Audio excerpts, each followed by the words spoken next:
எல்லோருக்கும் என் அன்பு வணக்கம். இன்றைக்கி சாந்தி கிச்சனில் என்ன பண்ண போகிறேன்னா முட்டைக்கோஸ் மசாலா கறி எப்படி பண்ணலான்னு பார்க்கலாம் வாங்க.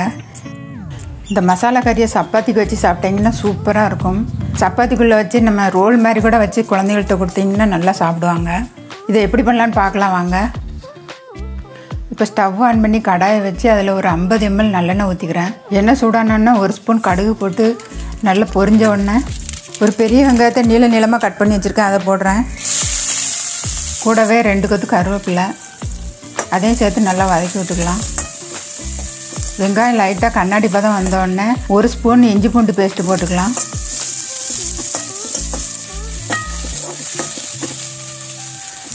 நல்லா வதக்கி விட்டதுக்கப்புறமா 2 தக்காளி கட் பண்ணி வச்சுருக்கேன், அதை இதோட சேர்த்துக்கலாம். சேர்த்து நல்லா வதக்கி விட்டுக்கலாம். தக்காளி நல்லா வதக்கி விட்டதுக்கப்புறமா தேவையான உப்பு சேர்த்துக்கலாம். உப்பு சேர்த்து நல்லா வதக்கி விட்டுக்கலாம். இப்போ மசாலா தூள்லாம் ஒன்று ஒன்றா ஆட் பண்ணிக்கலாம். ஃபஸ்ட்டு மஞ்சள் பொடி ஒரு 1/4 டீஸ்பூன் போட்டுக்கலாம். மிளகாய் தூள் 1 ஸ்பூன், 1/4 ஸ்பூன் மல்லித்தூள் போடுறேன். இது கூடவே 1/2 ஸ்பூன் சீரகத்தூள் போட்டுக்கலாம். சீரகத்தூள் போட்டு நல்லா எல்லாத்தையும் ஒன்றா கலந்து விட்டுக்கலாம். உங்களுக்கு வேணுன்னா இது கூடவே 1/4 ஸ்பூன் கறி மசாலா சேர்த்துக்கோங்க.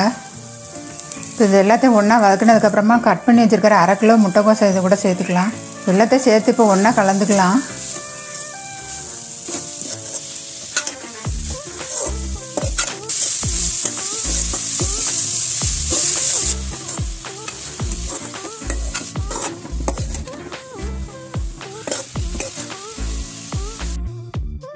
எல்லாத்தையும் ஒன்றா கலந்து விட்டதுக்கப்புறமா ஒரு 1/4 டம்ளர் தண்ணி ஊற்றி நம்ம 10 நிமிஷம் மூடி வச்சிடலாம் வேகிறதுக்கு.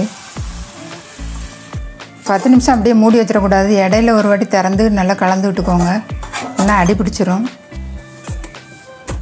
இடையில 2 வாட்டி கலந்து விட்டுட்டு அதுக்கப்புறமா மறுபடியும் மூடி வச்சிடலாம். இப்போ 10 நிமிஷம் ஆயிடுச்சு, நல்லா வெந்துடுச்சு. அவ்வளோதாங்க, கோஸ் நல்லா வெந்துருச்சு. நம்ம கடைசியாக நல்லா கலந்து விட்டதுக்கப்புறமா கட் பண்ணி வச்சுருக்கிற மல்லி இலையை தூக்கிக்கலாம். அவ்வளோதாங்க, முட்டைக்கோஸ் மசாலா கறி சூப்பராக ரெடி ஆயிடுச்சு. இதே மாதிரி நீங்களும் செஞ்சு சாப்பிட்டு பார்த்து எப்படி இருக்குன்னு கமெண்டில் சொல்லுங்கள். இந்த வீடியோ பிடிச்சிருந்தா லைக் பண்ணுங்கள், ஷேர் பண்ணுங்கள், சப்ஸ்கிரைப் பண்ணிடுங்க. கூட பெல் பட்டனை கிளிக் பண்ணிடுங்க. தேங்க்ஸ் ஃபார் வாட்சிங்.